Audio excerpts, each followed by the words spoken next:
becomes something that is a challenge. But you're right about this. I mean, we can hear a little bit, if we listen carefully, we can hear a little bit of the instruction that these police officers from NYPD are giving people to get them back. And for the most part, they're listening. But this is a constant conversation. It is just a constant press against the protesters coming forward to see what's on fire, to gather. Yeah, there is no better police force trained for this type of a situation. But what you're seeing there, again, is that the police have to create some sort of line, right, so they can protect their people as well as the situation. They're going to try to go in there and do that as we have some police activity coming in right now here in Flatbush. Oh, wait, we can just go over here. It's just some cop cars coming in on this end. This is a situation where the police now are trying to close off the situation here. They're trying to kind of contain the situation. But as you were saying, Harris, the bottom line is that even if 95% of the people there are not violent, even if 98% of the people are not violent, when you're in a situation like that, when the police are looking from every direction and there's people from all over, and we saw that here, they had no idea where to look as fire extinguishers were coming their way, glass bottles were coming their way. It was a very tense situation. That's the situation that's happening in Union Square. When you have so many people around you, it's hard to tell where this stuff is coming from. And it just gets fueled. It is like a fire. The energy of the crowd. And even if it only takes 3 or 4 people to throw that bottle to hit an officer, and then all of a sudden they either charge or they try to contain the situation, and that's when it can become a really, really difficult situation. And Harris, I'll say this. This is the most people I've been around in more than almost 3 months. New York City, the height of the coronavirus pandemic. People have been in their apartments for 4 months. And this is a beautiful day today. It's hot. They're angry. And they're out here. And frankly, it's a situation here where one of the protesters was saying today, I'm scared of coronavirus, but I'm more scared of getting killed by the police. I'm more scared, I'm more concerned about racism. That was the message from some of these people here today. So there is a sense of just wanting to release a lot of anger. Yeah. Yeah, and I say that that's interesting because I was talking with Mike Tobin about this just moments ago when he was going live in Minneapolis, and he was standing not too far from a guy who they had to open some rubber bullets on to try to get him back.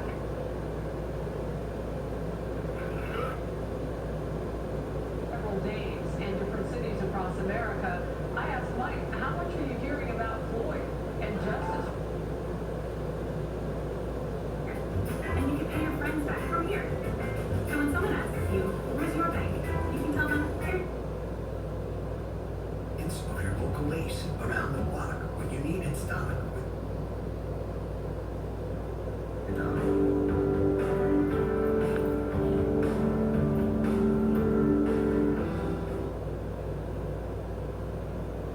You're not done mine. Oh, I am. Church back there. That's the man I know.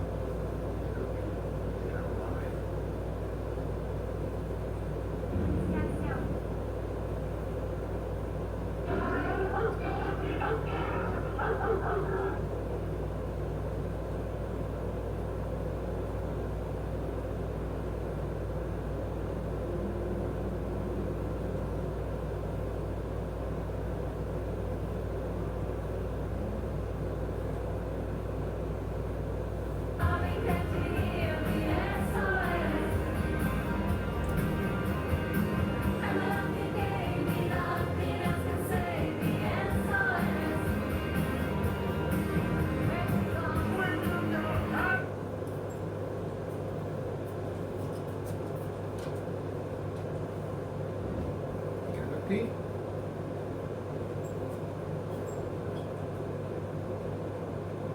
You have nothing to hide.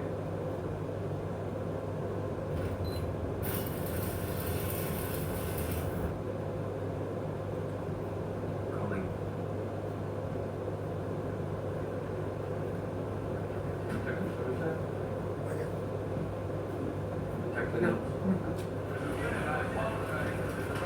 Yeah.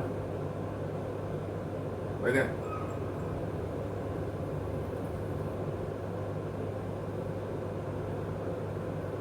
You don't want to lay down, huh?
wonder if Houston's having protesting tonight. The other two key things are Probably. in the National Guard, they train for these types of things. We train for natural disasters. We train for supporting major events like inaugurations. And, you know, we train for support to these types of civil disturbances. So that's important as well. And then here's the most important piece, Harris, is that National Guard's men and women are from the community. You know, they have civilian jobs when they're not in uniform. They live in those communities, as opposed again to active duty that come from all over the country and live on the bases. These men and women go back into those cities and go back into those communities at night. There was a famous, kind of incident in the Baltimore riots, and I am a member of the Maryland National Guard, where one of the agitators yelled at the guardsmen, well, go back home, get out of here. And the guardsmen yelled back, I am home. I live four blocks down the street, right? So that connection with the community is incredibly important, and that's why all of those reasons are why the Guard is so critical to supporting these types of missions.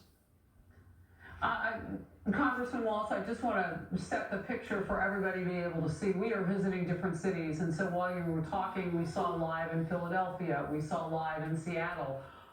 Each picture has a growing number of people as city after city now is, seeing curfew challenged, I guess is the best way to put it. Look at Seattle right now. I don't know if you are able to take all this in, but we have more of a situation with, it would appear, tear gas and some quick urgent steps now in New York City by police officers. And you can tell by the urgency as we toggle back and forth. I want to ask you about formation, because it is a very military-like presence, but in some ways it's police-like as well. How is the National Guard different? You said that they have the authority right now to arrest, which is different than military being on your streets.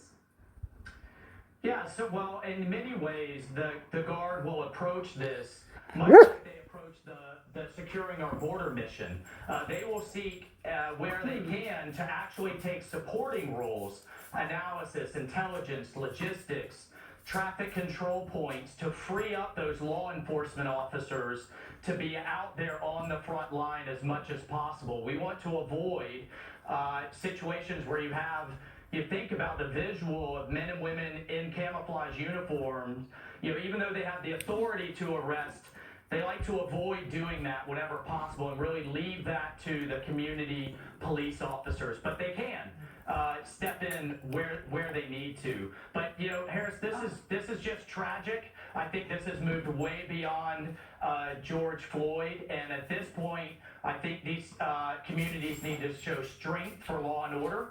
We need to defend those innocent business owners and men and women who are having their communities attacked, and restore the rule of law. And where they need to call in the National Guard, they should do so. We were just looking at Seattle. I'm going to ask my team if we can go back to Seattle right now. There were several vehicles burning there, and so it's obviously 3 hours earlier there than we are on the East Coast, and their curfew is still